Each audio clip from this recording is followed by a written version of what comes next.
పాలకూర తెలుసు అందరికి. పాలకూర తింటే రక్తం పెరుగుతుందా? పాలకూర ఆకుకూర తింటే రక్తం పెరుగుతుందా పెరగదా?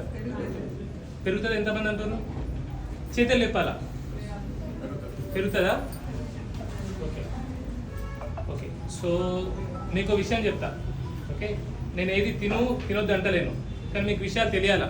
ఓకే, పాలకూర లోపల ఉండే ఐరన్, పాలకూర ఏం చేస్తుంది? ఐరన్ ఇస్తుంది అనుకుంటాం కదా, దాని పేరు నాన్ హీమ్ ఐరన్. ఐరన్ రెండు రకాలు, ఒకటి హీమ్ ఐరన్, రెండోది నాన్ హీమ్ ఐరన్. సో మన బాడీ అనేది హీమ్ ఐరన్ని అబ్జార్బ్ చేసుకుంటుంది, దాంతో రక్తం పెరుగుతుంది. కానీ నాన్ హీమ్ ఐరన్ తింటే రక్తం పెరగదు, ఎందుకంటే బాడీ దాన్ని అబ్జార్బ్ చేసుకోలేదు.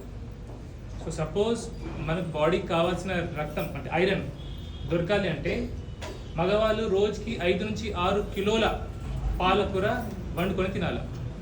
తినగలమా? ఆడోళ్ళు 8 నుంచి 10 కిలోల వరకు పాలకూర వండుకొని తింటే ఒక రోజుకి కావాల్సిన రికమెండెడ్ డైలీ అలవెన్స్ ఐరన్ అవుతుంటో అది దొరుకుతుంది. అంత మనం తినలేము. ఓకే, సో పాలకూర తింటేనే రక్తం పెరుగుతుంది అనుకోవడం తప్పు, ఒకటి. రెండోది, పాలకూరలో వైటమిన్ B12 ఉండదు. సో రక్తం పెరగాలంటే కేవలం ఐరన్ ఒకటి ఇస్తే సరిపోదు, వైటమిన్ B12 కూడా కావాలి. పాలకూరలో వైటమిన్ B12 ఉండదు, 0. సో ఓన్లీ ఐరన్ తీసుకొని వైటమిన్ B12 తీసుకోకపోతే ఏమవుతుంది? మెగాలోబ్లాస్టిక్ అనీమియా వస్తుంది. అదొక రకమైన అనీమియా, నరాల ప్రాబ్లమ్స్ వస్తాయి, మెమరీ లాస్ వస్తుంది, నరాల ప్రాబ్లమ్స్, తిమ్మిలన్నీ స్టార్ట్ అవుతాయి. సో కేవలం పాలకూర తింటే రక్తం పెరగదు.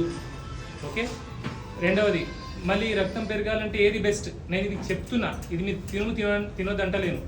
ఓకే, వారానికి ఒక్కసారి 100 నుంచి 150 గ్రాములు లివర్, మేకది లివర్ ఉంటుందా, కలేజా, ఒక 100 నుంచి 150 గ్రాములు ప్లీహం, స్ప్లీన్ అంటారు, అది తింటే సరిపోతుంది. అది ఎక్కువ కూడా తినవద్దు, ఎందుకంటే చాలా బలం ఉంటుంది దాంట్లో. సో వారానికి 1-2 సార్లు ఒక 100 గ్రాములు లివర్, 100 గ్రాములు స్ప్లీన్ తిన్నామనుకోండి, ఐరన్ అనేది పెరుగుతుంది, వైటమిన్ B12 పెరుగుతుంది, అన్నీ వస్తాయి. ఎందుకంటే స్ప్లీన్లో ఐరన్ ఉంటుంది ఎక్కువ, లివర్లో వైటమిన్ B12 ఉంటుంది. ఓకే, సో అమ్మాయిలు చిన్న ఏజ్ 14, 15, 16, 20 ఏజ్, 20 ఇయర్స్ లోపల అందరికీ ఐరన్ డెఫిషియన్సీ, అనీమియాస్ ఉన్నాయి, రక్తం తక్కువ ఉంది. సో వాళ్ళకి మీరు మీ పిల్లలకి మీరు కూడా స్ప్లీన్ అంటే ప్లీహం బల్ల అంటారు, అది ఒక 100-150 గ్రాములు, ఒక 100-150 గ్రాములు లివర్ తినిపిస్తే రక్తం మంచిగా వస్తుంది. ఓకే, అంతే చెప్పండి. ఓకే,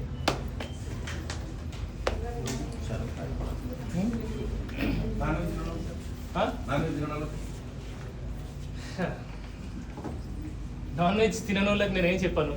ఓకే, ఎందుకంటే నేను పెద్ద నాన్ వెజ్ ఫ్యాన్నే కాదు, వెజిటేరియన్ ఫ్యాన్ కాదు, నేను వెజిటేరియన్ తినను. నేను రోజుకి పొద్దున 3 గుడ్లు తింటా, పొద్దున్న లేవగానే. వచ్చే ముందు వరకు పేషెంట్లతో ఫోన్లో మాట్లాడతా, పాత పేషెంట్స్ డౌట్స్ ఉంటే వాళ్ళకి క్లియరిఫై చేస్తా. వచ్చే ముందు ఇంతే అన్నం, ఇందులో మా ఇంట్లో మటన్, చికెన్, చేప ఇదే. ఓకే, అదే వండుకొని అదే తింటా, ఒక 100 గ్రాములు మంచిగా ముక్కలు. సాయంత్రం వెళ్ళినాక ఇంత రైస్లో 5 ముక్కలు, అంతే. నేను కూరగాయలు, పప్పులు, పండ్లు, పలహారాలు తినను. ఎప్పుడైనా గతి లేక తినాల్సి వస్తే చెప్పలేను, కానీ ఎక్కడ మమ్మీ నాకు రోజు మటన్ ఎవరు ఇస్తాడు మమ్మీ నాకు కావాలంటే, నేను మావాడికి మటన్ కావాలరా బాబు అని అడిగి తెలుగు హరీష్ అని ఉంటాడు మటన్ షాప్, ఈ వీడియో ఆయనకు చూడాలి. అసలు మీకు ఎవరైనా మంచిగా మటన్ వాళ్ళు ఉంటే చెప్పండి నాకు రోజు మటన్ కావాలి, కానీ దొరకదు మంచి మటన్ అంటే. ఓకే, సో వెజిటేరియన్స్ మీరు చూడండి, నేను స్పెసిఫిక్గా చెప్పలేను, కానీ నేనైతే వెజిటేబుల్స్, ఎందుకంటే కూరగాయల లోపల యాంటీ న్యూట్రియంట్స్ ఉంటాయి. ఇప్పుడు పాలకూరలో ఐరన్ ఉంటుంది, కానీ అది మన బాడీ అబ్జార్బ్ చేసుకోలేదు, ఎందుకంటే అందులో ఆక్సిలేట్స్ చాలా ఉంటాయి. సో యాంటీ న్యూట్రియంట్స్ అవి అబ్జార్బ్ చేయనివ్వవు. సో నాకు కూరగాయలు అంతా నచ్చాయి, నేను కొన్ని ఏళ్ళైంది కూరగాయలు తినాలి. డ్రై ఫ్రూట్స్ కూడా అంతే, బాదం పప్పులు కొంచెం ఉంటుంది, ఐరన్ బలానికి ఉంటుంది, తక్కువ తినాలి, ఎక్కువ తినొద్దు. అందుకే వెజిటేరియన్స్ చాలా వెరైటీస్ తినాలి. ఎవరైతే వెజిటేరియన్స్ ఉంటారో వాళ్ళన్నీ కూరగాయలన్నీ వెరైటీస్ కొన్ని తీసుకోవాలా. నాన్ వెజిటేరియన్స్ అట్లా ఉండదు. సో మీరు మోస్ట్ న్యూట్రియంట్ డెన్స్ అంటే అన్నిటికంటే ఎక్కువ పౌష్టిక ఆహారం, పౌష్టిక ఉండేది ఫుడ్ అండ్ హైలీ అవైలబుల్ అంటే దాని బాడీ మంచి అబ్జార్బ్ చేసుకోగలది. ఒకసారి మీరు స్మార్ట్ ఫోన్ ఉన్న అందరి దగ్గర సెర్చ్ చేయండి. Most nutrient dense food and highly bioavailable అంటే ఇంత తింటే అది మొత్తం బాడీ అబ్జర్వ్ చేసుకోవాలి.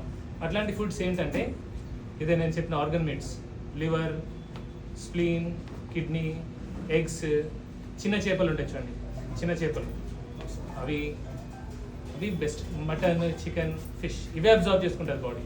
కూరగాయలు ఉన్న బలం ఏం బాబు ఎక్కువ తింటే కిడ్నీకి గాలి వస్తాయి, ఎందుకంటే అందులో ఆక్సిలేట్స్ ఉంటాయి. ఆక్సిలేట్స్ కాల్షియంతో కలిసి కాల్షియం ఆక్సిలేట్స్ స్టోన్స్ ఫామ్ అవుతాయి. వచ్చిందా? పాలకూర బాగా తిన్నావా మరి? సో కూరగాయలు బంద్ పెట్టి తిని నాలిక తిని చూడు ఒకసారి బాబు. సరే ఎనుకున్నారా ఏమైనా?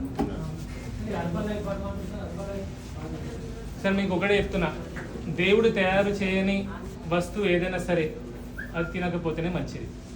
మనిషి తయారు చేసింది ఏది తినకపోతేనే మంచిది. కరెక్ట్ అంతే. ఏది బెస్ట్ అంటే మన తాతలు ముత్తాతలు మన కులం ప్రకారం, మన మతం ప్రకారం, మన ప్రాంతాల ప్రకారం ఒక 50 ఏళ్ళు 100 ఏళ్ళ క్రితం వాళ్ళందరూ ఏం తిన్నారో అది తింటేనే మంచిది. ఇప్పుడు కొత్తగా వచ్చిన ఇప్పుడు సన్ఫ్లవర్ ఇవన్నీ ఆయిల్స్ అన్నీ 50 ఏళ్ళ క్రితం వచ్చినాయి. అందుకే 50 ఏళ్ళ తర్వాతనే గుండె పోట్లు ఇవన్నీ స్టార్ట్ అయినాయి. ఈ రిఫైన్డ్ ఆయిల్స్ అయినప్పుడు ఇన్ని పక్షవాతాలు, గుండె పోట్లు, క్యాన్సర్ లేవు. మీ ఊళ్ళో అడగండి ఎవరికైనా క్యాన్సర్ వచ్చేదాన్ని లేదు. ఇప్పుడు ఇంట్లో కుటుంబంలో ఒకరికి లేదంటే చుట్టాల్లో ఒకరికి క్యాన్సర్ ఉంది, ఉందా లేదా?